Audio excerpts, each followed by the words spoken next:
선박 사후 관리 사업 등을 하는 HD 현대마린솔루션이 장 초반부터 주가가 약세를 나타내고 있습니다. 2대 주주인 사모펀드 운용사인 KKR이 지분을 시간의 대량 매매로 추가로 처분한 영향으로 보이고요. 현재 주가는 마이너스 0.5%를 나타냅니다.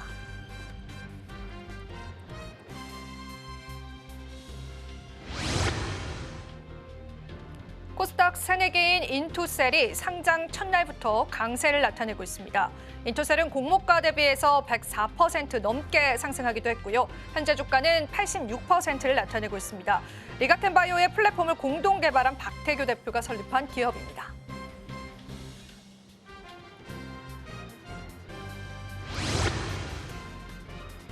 신세계그룹과 사모펀드 운용사인 어센트 에쿼티 파트너스가 색조 화장품 업체인 코스닥 상장사 CNC 인터내셔널을 인수합니다. 이 인수 소식이 시장에 전해졌는데 주가는 오히려 하락세를 나타내면서요. 현재는 43,500원에 거래되고 있습니다.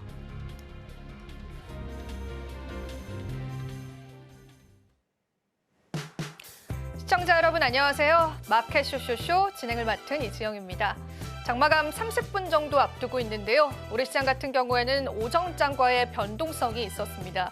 지금 현재 지수는 어떤 흐름들 나타내고 있는지 저희와 함께 체크해 보시면서요. 시장 흐름들 한번 살펴보는 전략 가져보겠습니다. 오늘의 코스피 코스닥 지수입니다. 장 초반부터 약세로 출발했었던 지수였는데요. 2600선을 하회하면서 코스피 지수가 현재는 다시금 빨간불 나타내면서 약보합 상승하고 있고요. 코스닥 지수는 715포인트입니다. 하지만 코스피 지수는 여전히 2593포인트 나타내고 있습니다. 아직까지도 수급적으로 줄다리기 이어갑니다. 자, 오늘 수급 바로 한번 체크해 보겠습니다. 코스피 현재 매매 동향입니다. 개인 같은 경우에는 1,200억 원 정도 담아내는 모습 보여주는데 외국인은 어제도 그랬지만 오늘 시장에서도 매도하는 모습 보여줍니다. 다만 그 매도폭이 어느 정도는 제한적인 게 확인이 되고요.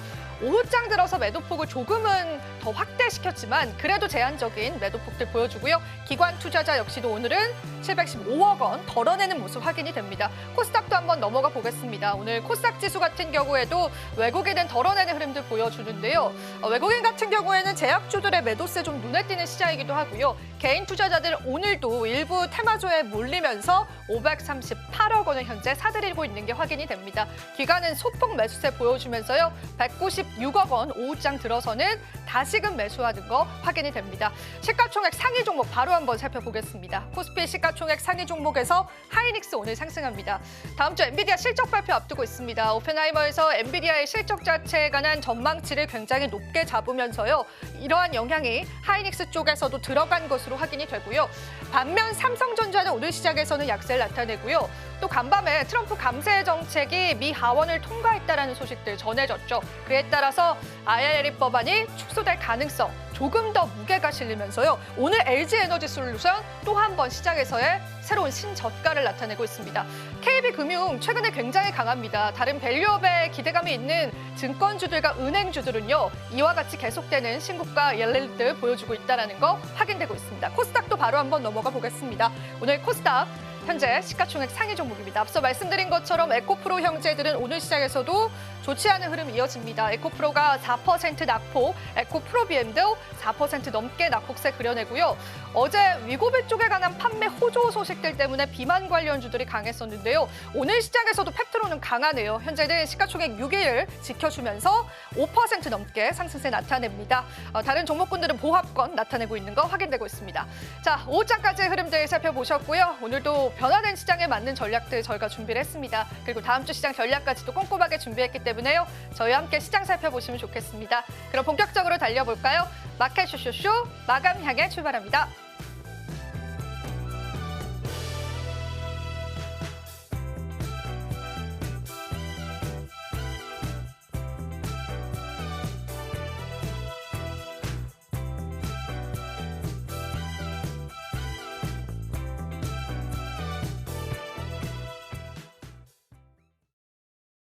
네, 오늘 시장은 SCTV의 김선규 전문가님 모셨습니다. 어서 오십시오. 안녕하세요. 네, 일단은 저희 시장 상황을 먼저 살펴보겠습니다. 어떻게 보고 계실까요? 이제 막판에 들어가고 있는데 생각보다 좀 많이 어렵죠. 그리고 특히 재밌는 게 코스피 같은 경우는 거의 보합권, 강보합에서 약보합 사이를 왔다 갔다 하고 있는 모습 지금 보여주고 있습니다. 무슨 이야기냐면은 지금 현재 2,600포인트를 넘어가는 게 굉장히 쉽지가 않다라는 것을 보여주고 있죠. 즉 현재 이 자리도 우리 증시에서는 굉장히 강력한 저항대가 형성되어 있는 자리이기 때문에 이 자리를 넘어서는 게 지금 굉장히 쉽지가 않다라는 것을 볼 수 있겠습니다. 쉽게 얘기해서 반도체하고 그다음에 2차 전지 이 두 개의 섹터가 지금 생각보다 강하게 가지를 못하고 있고 그다음에 두 번째 여기에 받쳐줄 수 있는 두 번째 그룹인 중공업 쉽게 얘기해서 자동차라든가 선박 그다음에 방산은 지금 그래도 좀 잘 가는 편이긴 한데 가장 큰 자동차하고 그다음에 이 조선이 지금 약간 조금 쉬어가는 그런 자리에 있다 보니까 아무래도 이런 부분이 쉽지 않다라고 말씀을 드릴 수가 있습니다. 어쨌든 지금 현재 자리에서는 우리가 봤을 때 분명히 하나의 모멘텀 즉 우리 경제 자체가 아무래도 수출지 주도형의 구조이다 보니까는 여기에서 미국과의 관세의 영향을 제일 많이 받고 그로 인해서 상당히 억눌려 있는 그런 모습이라고 볼 수가 있기 때문에 이것을 넘어가기 위한 섹터를 우리가 찾아야 되고 결국은 그렇게 보기 위해서는 이제는 역시 미국이 관세에 대해서 어느 정도 부분적으로 면제를 해줄 수밖에 없는 부분 쉽게 얘기해서 원전이라든가 아니면 전력기기 그다음에 태양광이나 풍력 같은 신재생 이쪽을 중심으로 해서 보고 그리고 그 이외에 우리가 라이센스를 가지고 나갈 수 있는 제약 바이오라든가 이쪽을 중심으로 볼 수밖에 없는 즉 예전에 비해서는 분명히 탈출구는 있지만 그것이 주가 지수 자체를 끌어올리기에는 약간은 좀 역부족인 그런 자리라고 보시면 되겠습니다. 종목별 차별화 장세가 확실히 뚜렷하게 드러나는 게 확인이 됩니다. 최근에 사실 이제 국내 증시를 누르고 있는 요인은 이제 미국 증시에 관한 악재들인 것 같습니다. 뱅크 오브 아메리카에서 이제 미국 증시가 또 한 차례 조정이 올 수 있다라는 소식이 전해졌습니다. 헤드라인을 통해서요. 자, 일단 미증시 그럼 한번 짚어볼 수 있을까요? 네, 미증시도 지금 굉장히 좀 힘든 상황이죠. 지금 보시게 되면 어제 한번 조정이 나오고 나가지고 전체적으로 약간 혼조세가 나오고 있는 상황입니다. 여기서 말씀드렸듯이 저항대에 걸려서 여기를 넘어가지를 못하고 있는 자리에 와 있는데 이 자리를 넘어가기 위해서 굉장히 애를 쓰고 있습니다. 그런데 문제는 뭐냐면은 지금 미국 증시 같은 경우도 장 막판 대략 한 20분 전부터 급락이 나와버렸거든요. 그렇게 해서 그런 부분으로 봤을 때는 생각보다는 이 자리를 넘어가기에는 모멘텀이 쉽지 않다. 그렇기 때문에 다음 주에 있을 엔비디아 실적 발표에 모두가 다 지금 기대를 걸고 있는데 아무래도 거기에 대해서 어느 정도는 기대를 가지고 올라갈 수는 있겠지만 만약에 이 엔비디아가 실적을 발표하는 그 시점이 됐을 때는 재료 소멸로 인해서 오히려 또 다시 조정이 나올 수 있는 그런 자리이다 보니까 현재 그 6월까지 즉 6월 한 중순까지는 상당히 그 살얼음판인 그런 그 증시가 예상이 되고 있습니다.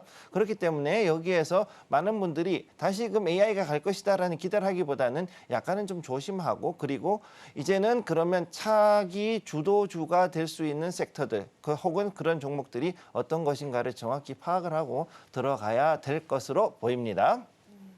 지금 이제 전문가님 매일 차트 체크를 해주시는데 확실히 좀 많이 좀 밀려 내려온 게 좀 확인이 되네요. 그래서 여러 가지 아직까지도 불안감들이 조금 더 있는 것 같습니다. 그래서 여러분들 참고해 보시면서요. 일단은 시장 상황들을 저희랑 점검을 해보시면서 저희가 또 공격적인 또 시장의 매수 타이밍들 함께 짚어드릴 테니까요. 같이 팔로우 해보시면 좋겠습니다. 자, 이어서 저희가 오후장 주도 섹터도 준비가 되어 있습니다. 거기서 이제 구체적인 전략들 잡아드릴 건데요. 일단 시장을 한번 살펴보겠습니다. 저희는 잠시 후에 다시 찾아뵐게요.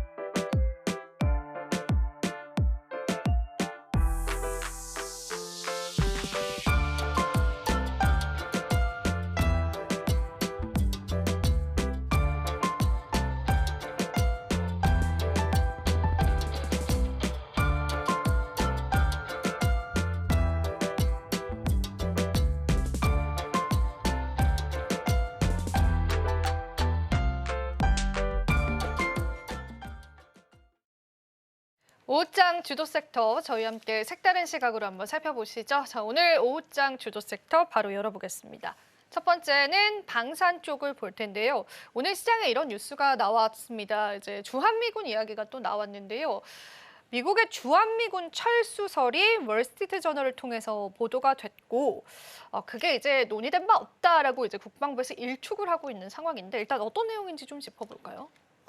지금 월스트리트저널에서 일단 익스클루시브 그러니까 단독으로 나왔던 기사였거든요. 그래서 이 내용을 지금 봤을 때는 지금 봤을 때 현재 한 27,500, 28,000명 정도 되는 그 주한미군을 여기서 4,500명 정도로 더 감축을 해서 이들을 괌에 있는 앤더슨이나 아니면은 괌 해군기지 아니면은 필리핀에 있는 그 클락 기지 쪽으로 아무래도 이전을 재배치를 할 확률이 높다 이런 얘기를 지금 이제 나온 게 있습니다. 그러다 보니까 며칠 전에 이제 그 우리 주한미군 사령관이었던 그 분께서 뭐라 그랬냐면은 한국은 불침 항공모함 같은 존재이기 때문에 이거를 이렇게 주한미군 전력을 약화시키는 것은 안 된다라고 상당히 부정적인 입장을 좀 내놨던 게 바로 그런 이유이기도 하고 그래서 이런 부분을 봤을 때는 아직까지 검토라고만 했지 확정이 된 건 아니기 때문에 이거는 여러분들이 아직까지는 걱정하실 사안이 아니라고 볼 수 있고요. 자, 그래서 여기 국방부 같은 경우에는 왜 이 얘기를 하냐 한미 간 논의 사항이 없다는 얘기는 지금 현재 한미 상호 방위 조약에 의거해 가지고 그 만약에 미군의 병력이 어느 정도 이동을 하거나 재배치를 해야 될 경우에는 그럴 경우 반드시 한국 정부와 합의를 하고 그러고서는 움직이게 돼 있습니다. 실제로 이 월남전 같은 당시에도 우리나라에 있는 군대를 이제 원래 7사단이 나가고 그다음에 또 다른 병력들이 나가야 됐었는데 그거에 대해서도 합의를 하다가 결국 우리가 파병을 했던 적도 있고 그다음에 이라크전 1, 2차 이라크전 걸프전 당시에도 그때 당시에도 이제 그 미군 병력의 즉 2사단 병력이 돌아가면 순환하면서 아프간이나 이라크를 나갔던 적이 있었기 때문에 이런 부분을 봤을 때는 제가 봤을 때 사실 그 바로 이루어질 확률은 좀 낮다고 보고 있고요. 단 여기에서 이제 주한미군 감축에 따라 방위비 압박 카드가 나오지 않을까 이런 얘기를 할 수 있는데 결론을 말씀드리면 일단 2030년까지 이미 우리는 바이든 행정부하고 그 방위비에 대해서는 협정을 다 끝내놓은 상태니까 여기에 대한 우려도 그렇게 하지 않으셔도 됩니다. 사실 이 부분은 크게 문제가 없고요. 단 여기에 대해서 우리가 생각해야 될 거는 앞으로 그 지금 봤을 때 생각보다 우리 국군 전력이 그 미국이나 다른 나라들의 그 객관적인 평가로 봤을 때는 생각보다 굉장히 많이 향상이 돼 있다. 즉 예전에 알고 있던 우리가 알던 그 국군이 아니고 굉장히 수준이 높고 그다음에 또 어느 정도는 억지력을 가지고 있다라고 평가가 되어 있기 때문에 그래서 이제는 어느 정도는 전력이 빠져서 유연하게 다른 곳으로 배치가 되더라도 미국의 입장에서는 어느 정도 전략에 문제가 없을 것이라고 판단해서 이런 얘기를 하는 것이다라고 보시면 되겠습니다. 네, 좋습니다. 사실 현실화 가능성은 없다라고 이야기가 나오고 있는데 그래도 사실 이제 이게 완전히 이제 허무맹랑한 시나리오는 아니다라고 얘기 나오는 게요. 이게 대북 정책의 카드로도 쓸 수가 있고 방위비 증액의 카드로도 충분히 쓸 수 있다라는 얘기는 나옵니다. 네. 그럴 가능성이 있을까요? 지금 제가 봤을 때 이게 그 크게 문제가 될 건 없다고 보는 것이 일단은 많은 분들이 생각할 때 이 방위비라는 것이 그냥 우리가 미국 군대를 주둔시키고 거기에 비용만 들어간다고 생각을 하시는데 의외로 그 미군 소파 협정을 보게 되면은 거기에 우리나라에서 굉장히 많은 물자를 또 미군에다가 납품을 합니다. 쉽게 얘기해서 어느 정도는 경기 부양을 위해서도 좀 미군이 있어주는 게 나쁘진 않다는 거죠. 근데 여기에 들어가는 군무원들, 한국 국적의 군무원들을 비롯해서 그 안에서 일하시는 분들도 있고 그 다음에 이 미군에서 여러 가지 그 공사를 발주하는데 저도 물론 그 컨트랙터로 한 11년 있었습니다만 그렇게 했을 경우에 이제 방위비에서 나오는 예산이 또 우리나라에 있는 국내에 있는 여러 그 업체라든가 아니면은 다른 쪽으로 해가지고서 상당히 많이 돈이 뿌려지는 거기 때문에 이것이 무조건 나쁘다라고만 얘기를 할 수도 없고요. 단 여러분들이 기억을 해야 될 것은 이것이 그냥 우리의 생각이나 우리 정사하고는 다르게 국가 대 국가의 어떠한 그 합의라든가 이런 서로의 그 정책적인 이유로 인해서 조금은 왔다 갔다 할 수 있다라는 것은 이해를 해야 된다는 거. 이거는 기억을 해두시면 되겠습니다. 그런데 사실 시장에서 이런 해석과 시나리오 나오면서 오늘 남북 경협주들이 좀 상승을 하는 모습이 나타나고 있습니다. 그래도 이제 전문가님이 또 미군 출신이시다 보니까 이쪽 부분에 관한 현실화를 또 잘 알고 계신 것 같아요. 그러면 오늘 방산주를 꼽아주셨는데 어떻게 연결고리를 우리가 좀 가져가 볼 수 있을까요? 일단 정정하자면 제가 미군은 아니고 그러니까? 네. 미군 제가 부대에서 몰랐습니다. 일을 했던 그 부대에서 일을 하셨던. 부대 네. 쪽에 업체로 일을 했던 적은 있어요. 그래서 저도 죄송합니다. 네. 업체로 일을 했었고 있죠. 그러니까 일단 그 말씀을 드리면은 일단 방산으로 봤을 때 일단 이런 상황으로 왔을 때는 어느 정도는 이제 그 국군에서는 이전보다 조금 더 그 자율적인 그 작전권을 행사할 수 있는 가능성, 그리고 좀 더 이제 예전에 비해서는 좀 더 강화된 움직임을 보이고 더 많은 임무를 받게 될 확률이 크기 때문에, 그럼 이렇게 됐을 경우에 결국은 방산의 수요는 더 늘어나게 되어 있고요. 그리고 거기에 맞춰서 또 재미있게도 남북 경협주들이 또 같이 움직이지 않습니까? 맞아요. 지금? 오늘 그쪽이 강하더라고요. 네, 그러니까 이 얘기는 뭐냐 하면은 이렇게 했을 경우에는 오히려 아니 그 지금 현재 상황에서는 북한은 오히려 전쟁이 안 나기를 바라요, 솔직히. 네. 그렇기 때문에 이렇게 해서 만약에 감축을 한다 그러면 오히려 그러면은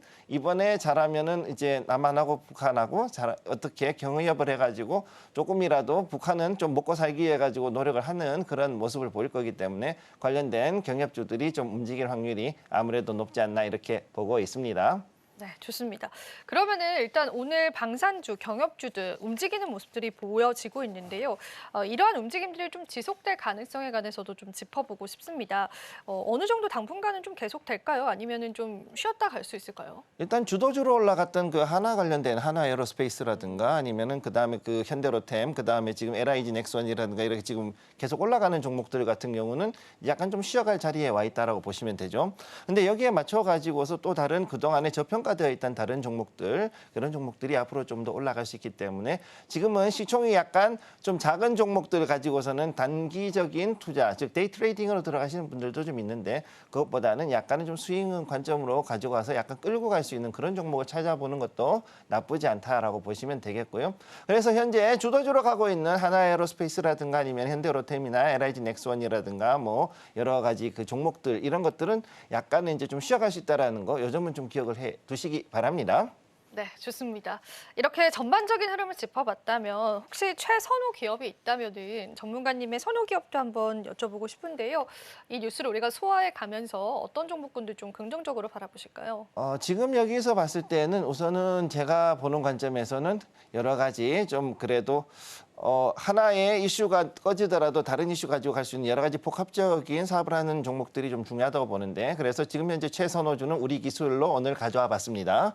자, 우리 기술 같은 경우 지금 보면은 여기 이제 그 우리 기술 원전이라든가 해상풍력, 그다음에 방산, 그 이외에도 또 여러 가지 사업을 지금 같이 영위를 하고 있는 것이기 때문에 상당히 많은 테마가 엮여 있는 그런 종목이죠. 그리고 오늘 같은 경우도 장 초반에 15% 이상 굉장히 강하게 올라갔던 이런 좀 탄력이 있으면서도 또 그리면서도 시가총액도 상당히 큰 그런 종목이기 때문에 개인적으로 우리 기술이 나쁘지 않다 싶어서 좀 가져와 봤고요. 특히 이 종목 같은 경우 그 군용 차량, 즉 방산 쪽으로 봤을 때는 군용 차량의 공조 시스템이라든가 거기에 따른 전장 사업들을 지금 영위를 하고 있기 때문에 관련되어 있는 부품들의 수요가 앞으로 좀 더 늘어날 수 있다. 특히 이런 전장 부품과 그다음에 군용 부품들 같은 경우에는 이 유지 보수라는 것이 항상 존재하기 때문에 거기에 맞추어 가지고서 어느 정도 매출을 어느 정도 맞춰줄 수 있다는 것이 또 장점이고, 앞으로 이제 그 수출되는 차량들이라든가 이런 부분들로 봤을 때 충분히 매출이 더 늘어날 수가 있습니다. 그리고 우리 기술은 아까도 말씀드렸지만 방산뿐만이 아니라 원전이라든가 다른 쪽으로도 일을 하고 있기 때문에 상당히 투자가 또 원활하면서 그리고 또 호실적을 많이 내고 있고, 그리고 어느 한 분야가 조금 이 실적이 안 좋아진다 그래서 그것이 회사를 휘청거리게 하는 그런 게 아니기 때문에 충분히 상승 여력을 확보하고 있다는 점에서는 제가 볼 때 우리 기술은 나쁘지 않은 종목이라고 보고 있고요. 단 주의해야 될 것은 지금 현재 신용 물량이 일단 4%는 넘어섰기 때문에 약간은 이제 주의를 할 단계에 서서히 들어가고 있다. 이 점은 기억을 해 두시면 되겠습니다. 네, 최선호 기업까지도 같이 한번 이야기를 나눠봤습니다. 그러면 이어지는 오후장 주도 섹터도 살펴보셔야겠죠. 자, 오늘 두 번째 주도 섹터도 같이 한번 보시겠습니다. 종합 상사 쪽 같이 한번 볼 텐데요. 거침없는 투자로 신사업의 수익을 노리는 종합 상사 쪽 한번 살펴보겠습니다. 종합 상사 쪽 이거 좀 생소하실 수 있을 것 같아요. 투자자분들이. 저도 사실은 생소한데요. 전문가님 어떻게 또 보실까요? 보통 우리 옛날에 상사맨이라고 불렀던 우리 아버지 예. 세대. 네. 이게 진짜 옛날 생각이 좀 나는 것 같습니다. 예, 네. 우리 그 어르신들 아버님 네. 세대 한 80년대 이때 90년대에 상사맨이라고 불렸고, 그래서 전 세계를 다니면서 그 무역을 하고 각종 그 여러 물건들을 수출하던 그런 분들이었는데 그동안에는 이런 이미지가 굉장히 강했었죠.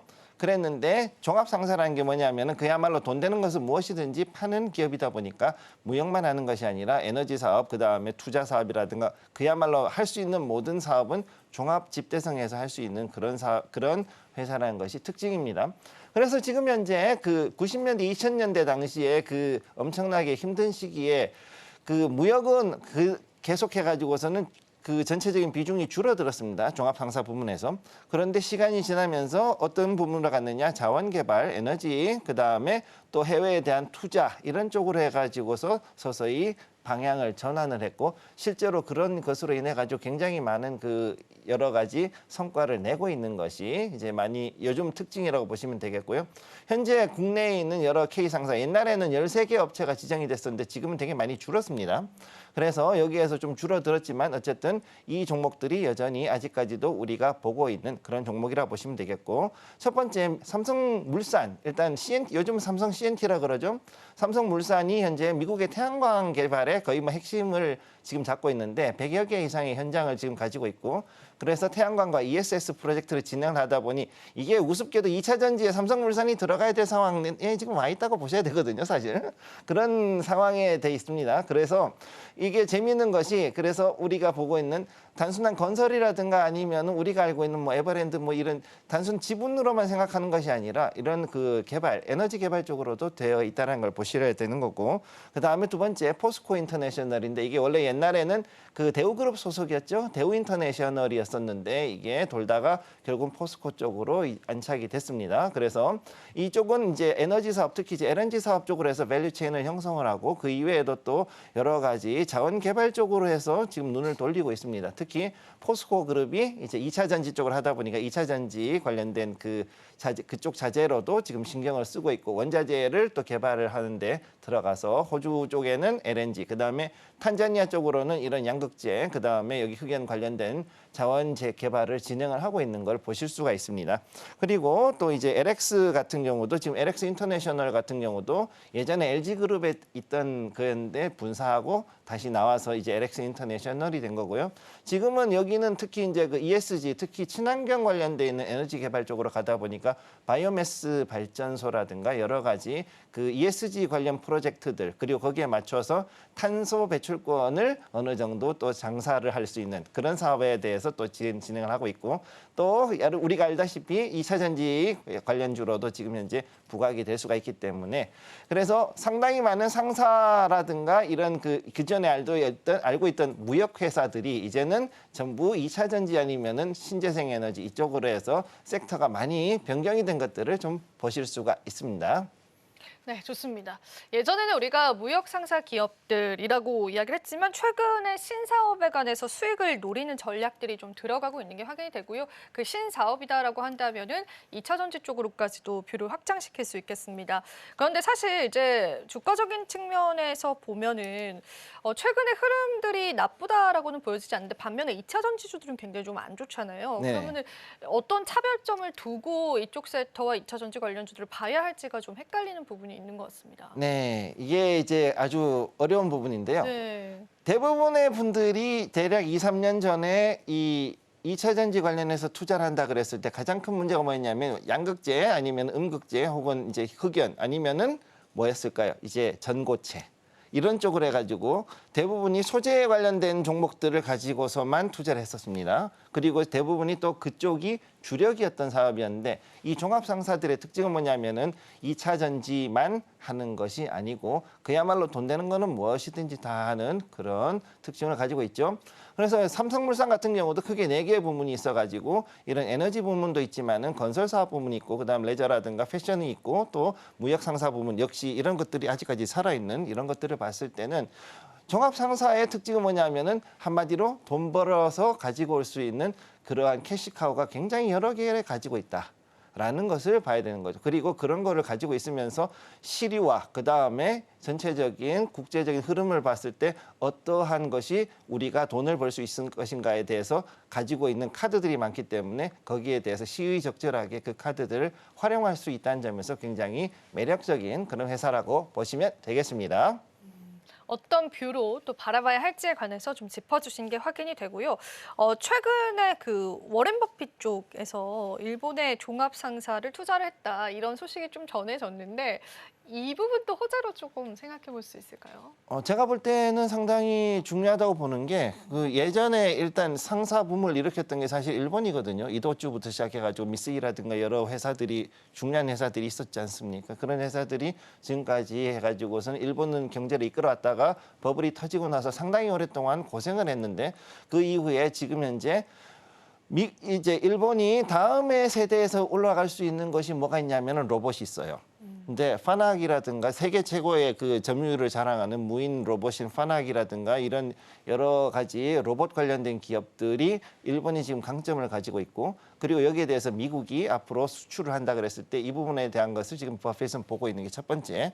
그다음 두 번째는 뭐냐면은 그동안에는 엔캐리 트레이딩이라든가 엔캐리를 해가지고 즉 자본을 가지고서 이렇게 뭔가를 했던 그런 부분에서 이제는 어느 정도 이제는 모두가 다 환율이 엉망이 됐으니까 그러면 앞으로 이 상황에서 일본이 미국의 지원을 받을 확률이 높아졌다고 봤기 때문에 이제는 그 버핏도 일본에다 투자를 했다라고 보시면 되겠습니다. 좋은 포인트까지도 저희가 한번 짚어봤고요. 자, 그러면은 전문가님 이 종합 상사 기업 중에서 여러 기업들을 거론해 주셨어요.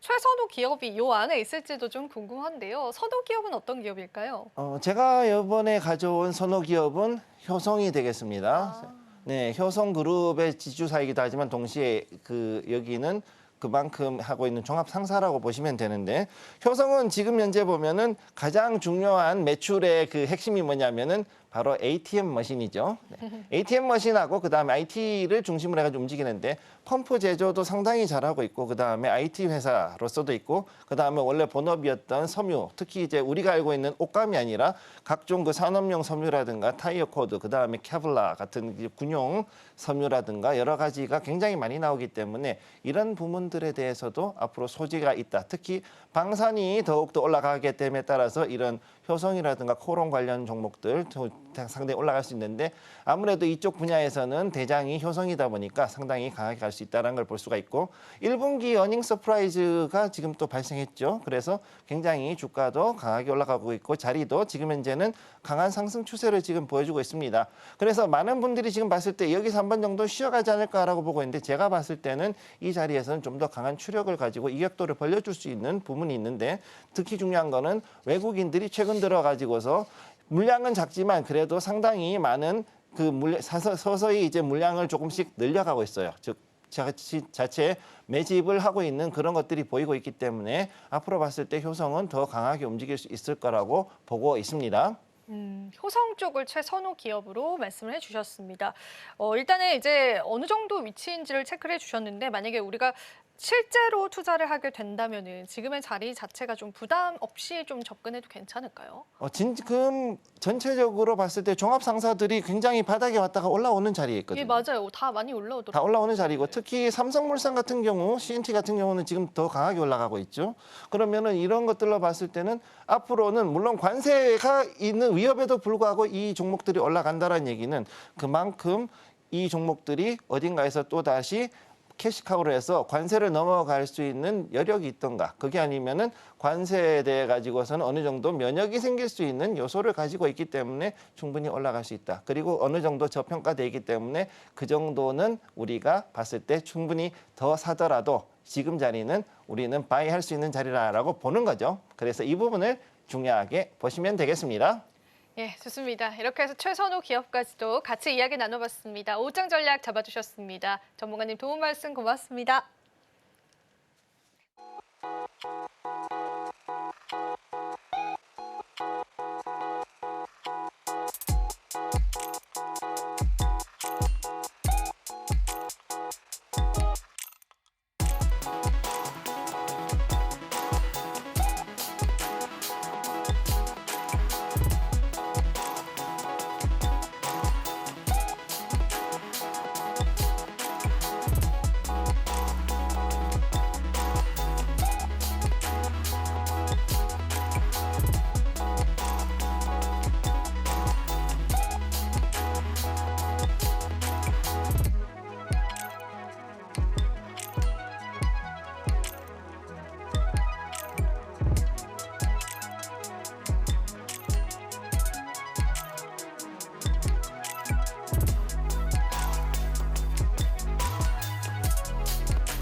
네, 오늘 금요일 국내 증시 마감됐습니다. 코스피 지수가 2,593포인트, 코스닥은 715포인트에서 마감됐고요.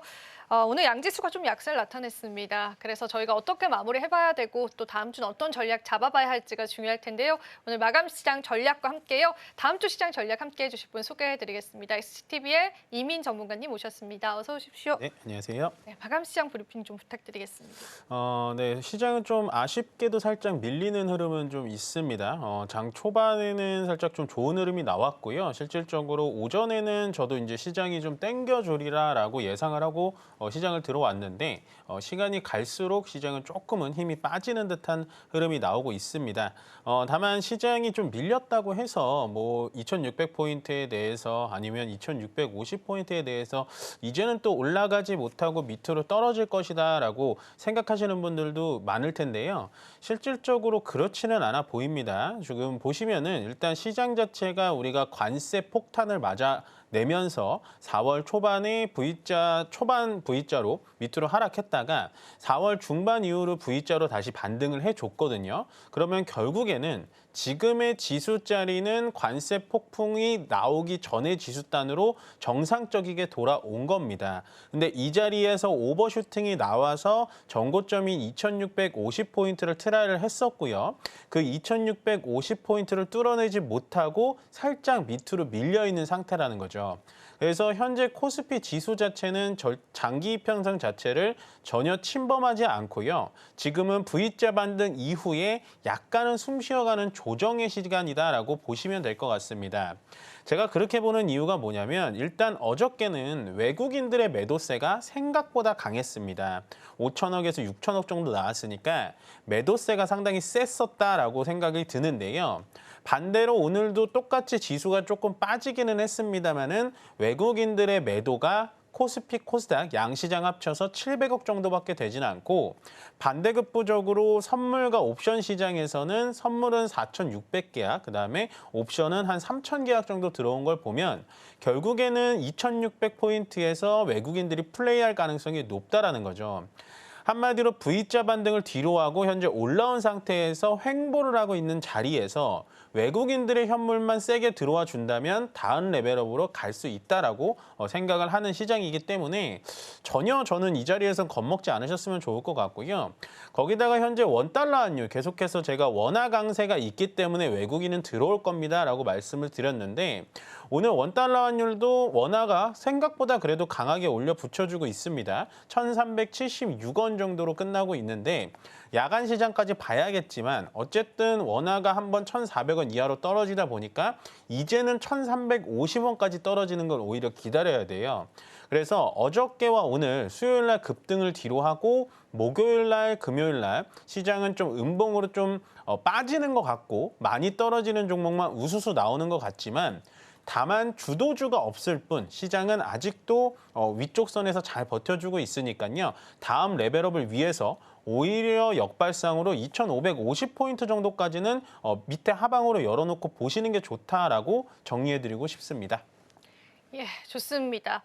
그래도 시장을 조금 긍정적으로 봐주시는 뷰가 있어서요. 외국인 수급만 좀 들어온다면은 우리 시장 다음 레벨업을 향해서 갈 수 있다. 그 부분까지도 여러분들 살펴보시면 좋겠습니다.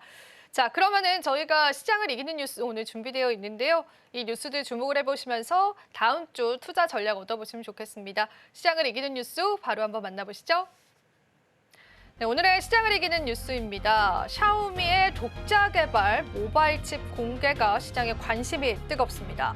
샤오미의 레이즌 최고 경영자가 자사 신제품 발표에서 독자 개발한 모바일 칩을 공개하면서 애플을 겨냥한 발언을 쏟아냈습니다. 최고의 스마트폰을 만들기 위해서 아이폰을 겨냥하고 있다라고 하면서 칩과 애플을 비교할 수 있어야 하지 않을까라고 반문하기도 했습니다. 자, 애플의 도전장을 내민 샤오미, 과연 시장에 어떤 모멘텀으로 작용될까요?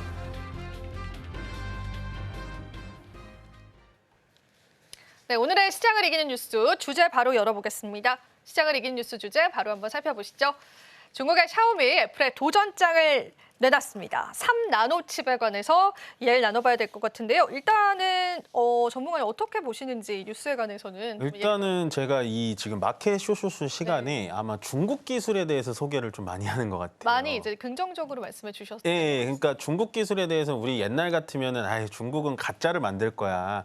그냥 뉴스만 저렇게 나오는 걸 거야 하는데 지금 숫자를 살펴보면 중국의 기술이 상당히 많이 따라온 것 같습니다. 그래서 우리도 좀 경각심을 가져야 되는 그런 포인트로 보여지고요. 일단은 제가 가져온 뉴스가 뭐냐면 샤오미라는 회사라고 생각하시면 여러분들 저가 가전제품이라든지 저가형 스마트폰을 전문으로 만드는 회사다라고 생각을 하실 수 있는데요.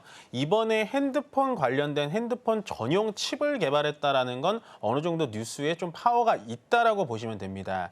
이게 이제 뉴스에서는 쉽게 말해서 AP 칩이라는 건데요. AP 칩이라는 건 전 세계의 삼성전자, 그다음에 애플, 그다음에 중국의 갑자기 생각이 안 나는데 중국 회사가 갑자기 생각이 안 나요. 네. 중국의 화웨이. 화웨이, 네. 중국의 화웨이처럼 이렇게 3개사가 원래 독점적으로 만들다가 이번에 샤오미가 세계에서 4번째로 AP 칩을 만들어냈습니다. 그게 상당히 의미가 있다라고 보여지고요. 더군다나 앵커님께서 강조해 주셨지만 그냥 칩을 만든 게 아니라 3나노 칩을 만들었다는 거예요. 이 3나노 칩은요, 현재 TSMC에서밖에 못 만드는 굉장히 정밀한 칩이고요. 이 AP 칩에서 세계 점유율 1위를 갖고 있는 퀄컴이라는 회사가 있습니다. 그 퀄컴이라는 회사가 만든 스냅드래곤 8세대 젠3라는 제품이 있는데 그 제품과 현재 샤오미가 개발한 제품을 비교해도 절대 성능이 떨어지지 않는다라는 점이 상당히 좀 충격적으로 다가왔고요. 방금 말씀드렸다시피 일단은 대만 TSMC에서 파운드리를 해줬습니다. 왜냐하면 3나노 공정 칩이기 때문에 대만 TSMC에서밖에는 만들지를 못하고요.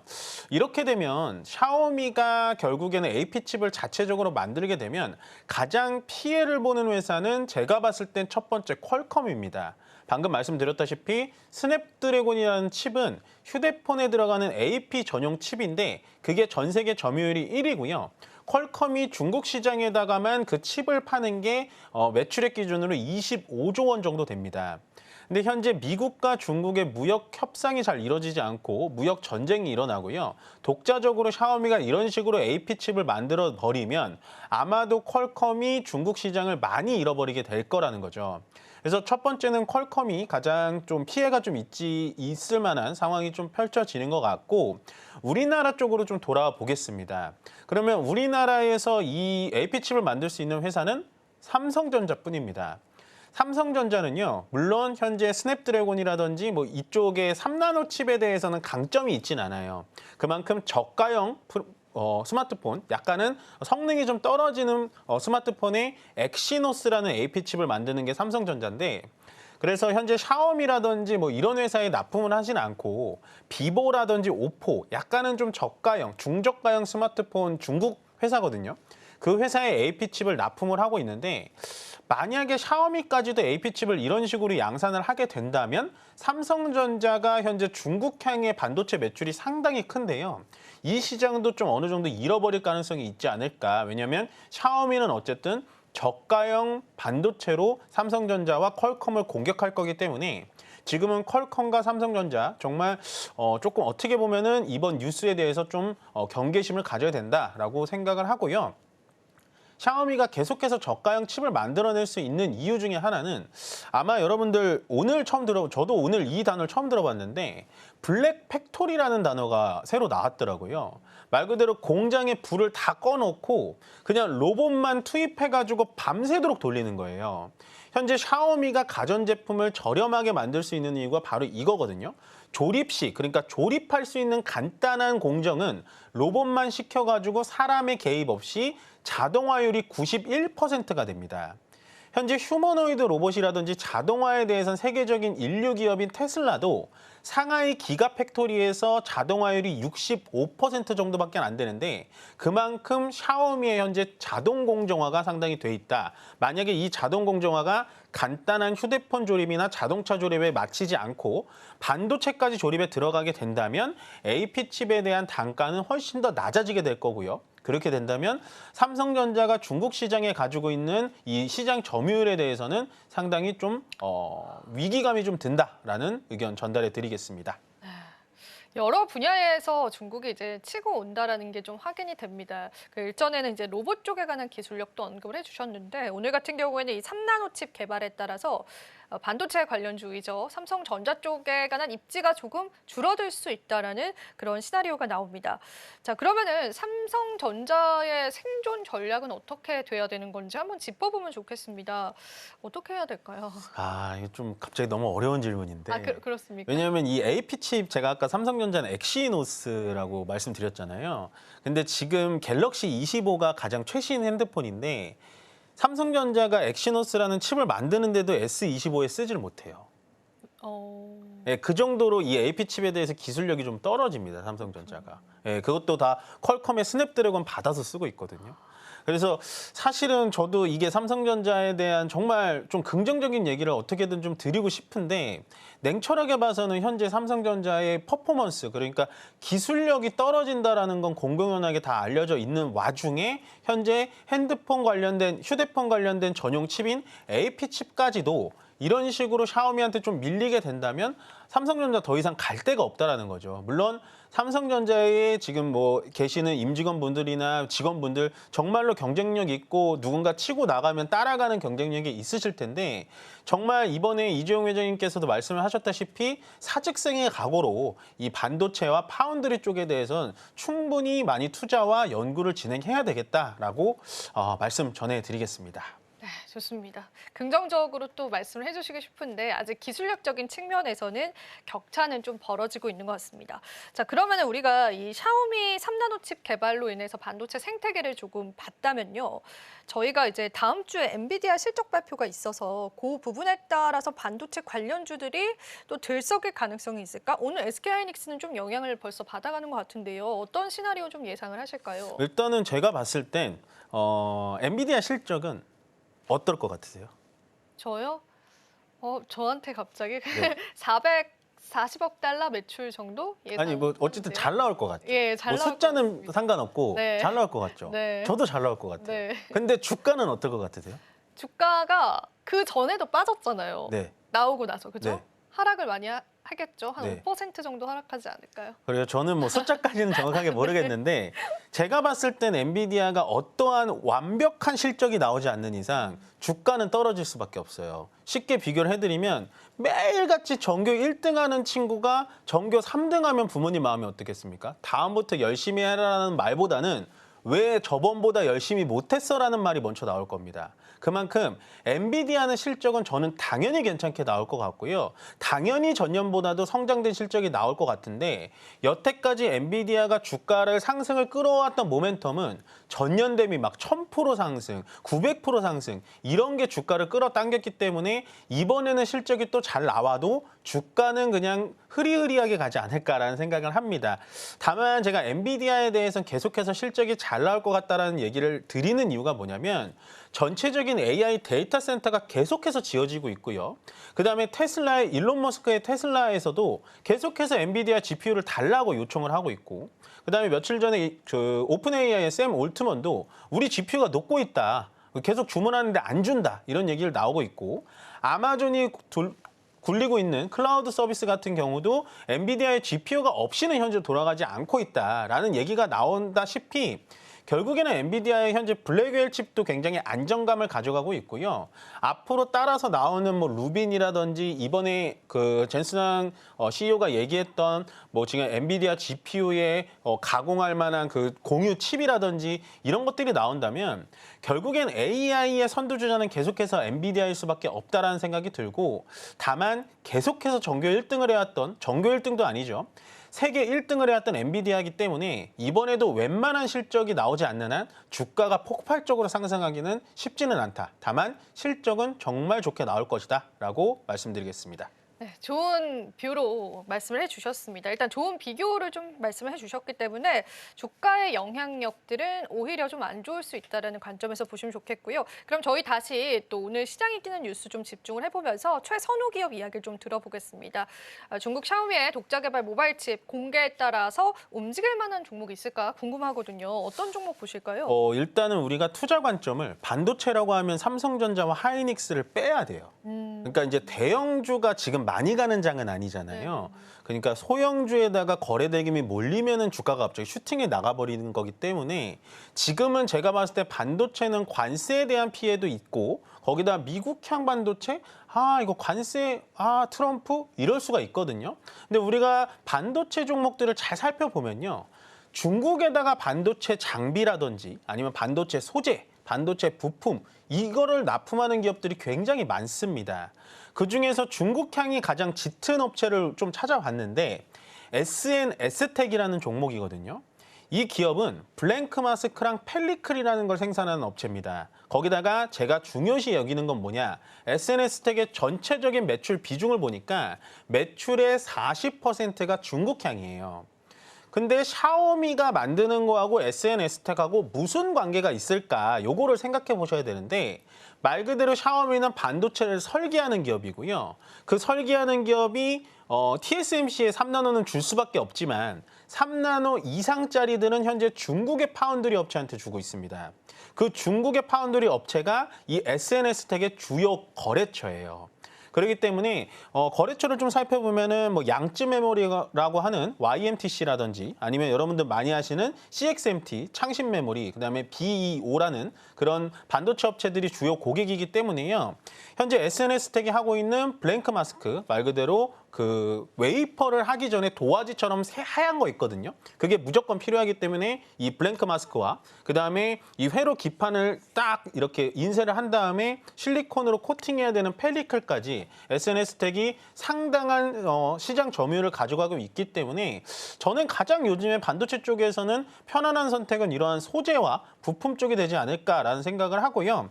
제가 들어오기 전에 약간 이 다트 사이트 들어가서 수출과 수입, 그러니까 내수 비중을 좀 찾아봤는데 원래 SNS텍이 내수 비중이 6대4로 수출보다 조금 많았었어요. 근데 2025년도 들어오자마자 중국 쪽에서 발주량이 늘어나다 보니까 2025년도 1분기부터는 수출이 6, 그다음에 내수가 4로 결국에는 수출 강소 기업이다라는 점까지 여러분들 체크해서 가져가셨으면 좋겠습니다. 네, 시장을 움직일 만한 그런 종목으로 SNS텍 꼽아주셨습니다. 여러분들 전략으로 잘 소화해 보시면 좋겠습니다. 오늘도 다양한 내용들 여러분들과 함께했습니다. 전문가님 도움 말씀 고맙습니다.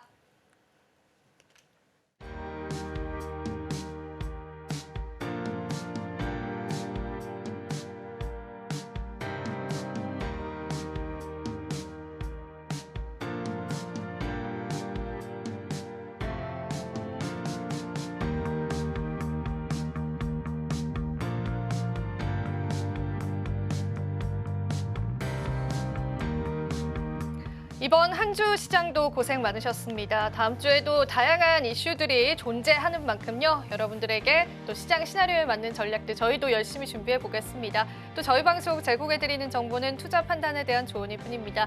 가치 판단과 상승 하락을 보장하고 있진 않다라는 점 유의 부탁드리고요.